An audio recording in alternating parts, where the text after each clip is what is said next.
Well, you've done it again, Chris Sanders. You made me emotional and whatnot.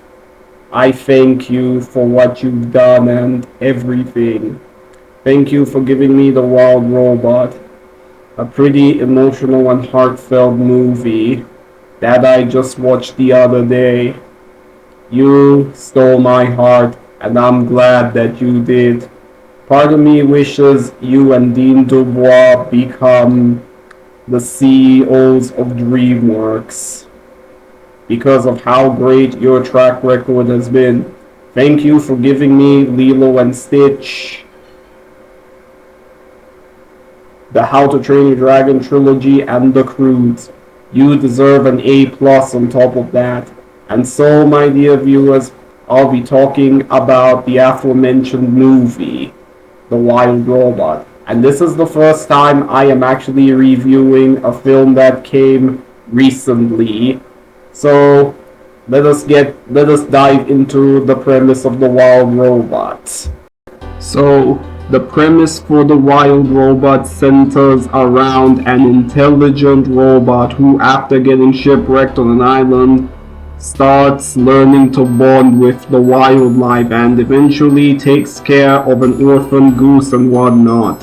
So let us get to the characters. Roz, aka Roz, is a well-written and likable protagonist who's like a cross between Johnny Five, Baymax, Wally, and the Iron Giant, and I loved how she starts bonding with the wildlife around her.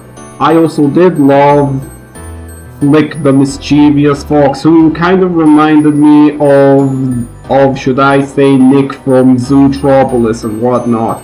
And of course, Brightburn is a pretty tragic and sympathetic character who goes from losing his real family due to Rosam's accident to later discovering the truth of what Roz did and learning how to fly and becoming a great leader. Even though she doesn't appear until the last 25 minutes of the film, Vontra is a pretty fearsome and menacing yet charismatic villain who wants to take Roz back to Universal Dynamics, steal her memories, and kill all the wildlife on the island.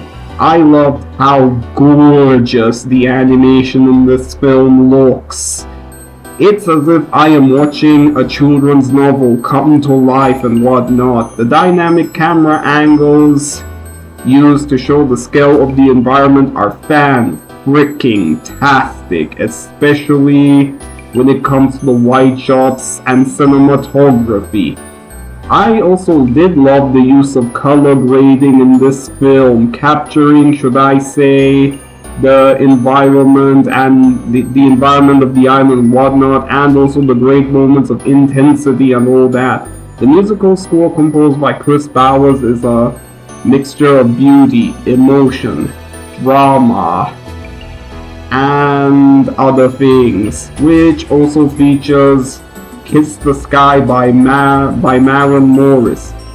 Laputa, Nigoyo, Pedro Pascal, Kit Connor, Bill Nye, Stephanie Su, sorry if I'm mispronouncing that name, Mark Hamill, and Ving Rhames all give amazing performances in their respective roles.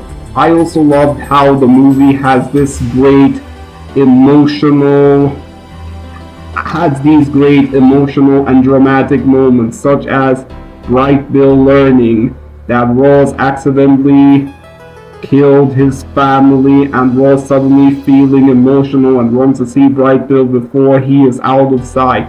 This is what an emotional and drama film should always be like.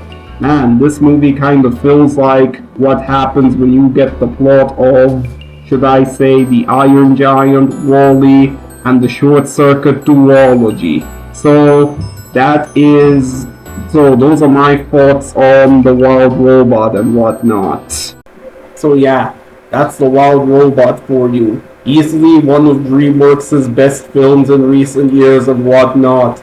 In fact, DreamWorks, the only films that you should have released this year should have been Orion and the Dark and this movie. There was no need to greenlight that disappointing Kung Fu Panda 4 and whatnot. So anyway, if you're wondering on how I'm going to rate this movie, I'm gonna give this movie a perfect 10 out of 10. Buy it on DVD and Blu-ray when it comes out. If especially if you're a fan of, Chris Sanders' work and whatnot. So if you're one so anyway, that's all I've got for today. Don't forget to subscribe and stay tuned for more content coming up. Shadow Leon 659 signing out.